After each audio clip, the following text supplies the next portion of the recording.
Doctor Raman Singh ने कांग्रेस पर निशाना साधा है। उन्होंने कहा है कि कांग्रेस के 2018 के चुनावी घोषणा पत्र में चुनाव से पहले भूपेश बघेल के पास सब कुछ था।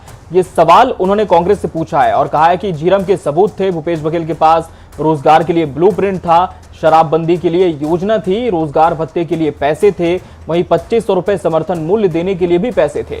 लेकिन जब से सरकार में आए हैं तब से इनमें से कुछ भी नहीं है। एक बड़ा हमला रमन सिंह ने वर्तमान सरकार पर बोला है।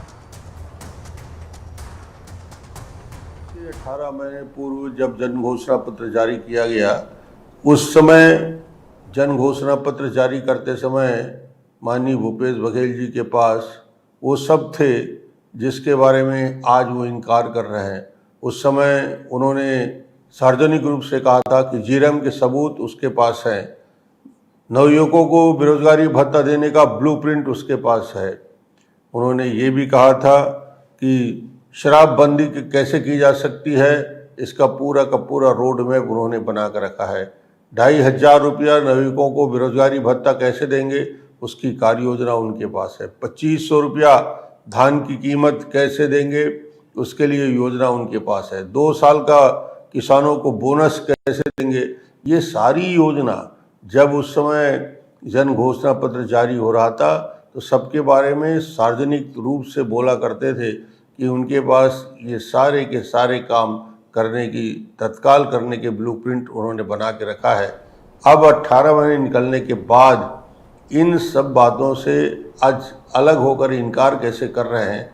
प्रश्न इस बात का है कि उस समय ये सब ब्लूप्रिंट इनके पास थे, तो आज क्यों इसका क्रियान्वयन सरकार समय रहते नहीं कर रही है। इंतजार करते करते युवा आत्महत्या करने के लिए मजबूर हो रहा है और आज सबके मन में ये बात है कि सरकार ने केवल छल किया है, इस क्रियान्वयन करने की क्षमता सरकार के पास नहीं। क्रियान्वयन करने की क्षमता सरकार के पास नहीं है, ये कह रहे थे पूर्व मुख्यमंत्री डॉक्टर रमन सिंह। एक बड़ा हमला इन्होंने बोला है वर्तमान सरकार पर। हमारे सहयोगी अंकुश शर्मा इस खबर पर हमारे साथ जुड़ चुके हैं।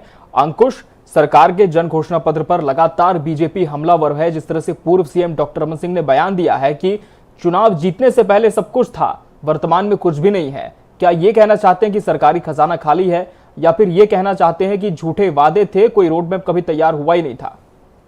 देखिए, बिल्कुल निश्चित तौर पर, और जिस तरीके से वादों को लेकर बीजेपी हमलावर बनी हुई है, उसको लेकर कहा जा सकता है कि बीजेपी अब उन तमाम मुद्दों को उठाने की कोशिश कर रही है जो मुद्दे बनाकर कांग्रेस जो है सत्ता में आई थी। उन्होंने सुबह से ही निशाना साधना शुरू किया था। अभी कुछ ही देर पहले की बात है कि उन्होंने ट्वीट के माध्यम से सरकार पर निशाना साधा था और उसके बाद अब वीडियो जारी करके ये बताया है कि 2018 में जो चुनावी घोषणा पत्र कांग्रेस का बना था उसमें कई तरीके की बातें कही गई थी, जिसमें से छत्तीसगढ़ के तमाम बड़े मुद्दे उसमें शामिल किए गए थे। झीरम के सबूत, रोजगार के लिए ब्लूप्रिंट, शराबबंदी के लिए योजना, रोजगार भत्ते के लिए पैसे, 2500 रुपए समर्थन मूल्य, ऐसे कई मसलों पर उन्होंने ट्वीट किया था। और अब उसी मसले पर डॉक्टर रमन सिंह ने निशाना साधा है और जिस तरीके से निशाना साधने की प्रक्रिया शुरू हुई है, उससे लग रहा है कि बीजेपी अब आने वाले समय में कुछ इसी तरह के कदम उठाएगी। बिल्कुल देखना होगा कि इस पर सरकार की ओर से क्या कुछ प्रतिक्रिया आती है। बहुत शुक्रिया अंकुश आपका इस्तेमाल